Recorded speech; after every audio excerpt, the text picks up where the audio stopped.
Ako love or career. Career muna kasi nasaktan ako sa love. So ayoko muna magmahal muna. Pahinga muna. Iniwanan ako. Yun, nagtapos kami.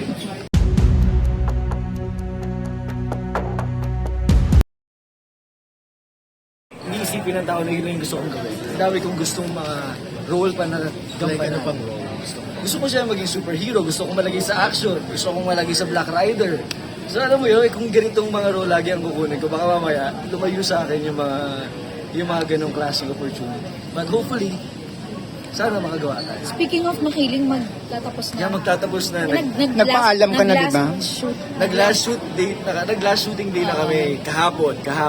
Oh. So mga 4 AM last pack up namin. So yun nakakalungkot pero sobrang ganda nung mga mangyayari na nakaka-proud na mapanood ng mga. Parang nagde-trending nga yung mga acting nyo, yes. na parang ang gagaling nga daw ninyo.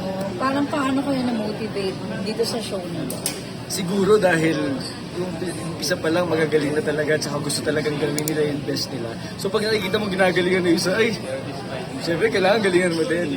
So, pero magaling si Direk Rado. Magaling yung napa talagang sinusuportahan bawat isa. Kahit si El, sobrang galing. Like, pag kami yung magkakasama, parang maglalaro lang kami. Pero pag nasa set, ating character na. So, nakakatuwa na lahat gusto nila yung ginagawa yung trabaho niya. Bakit sabi mo wala kang love ngayon? Na parang sabi mo, napaso ka sa love? Hindi naman ako love or career. Career muna kasi nasaktan ako sa love. So ayoko muna magmahal muna. Pahinga muna. Nasaktan na paano?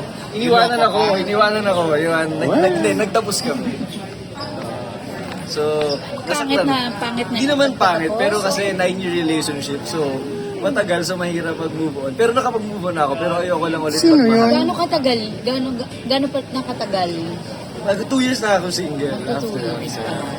Pero nag-enjoy naman ako because mas may time ako sa sarili ko, with friends and work. So, happy naman. Happy.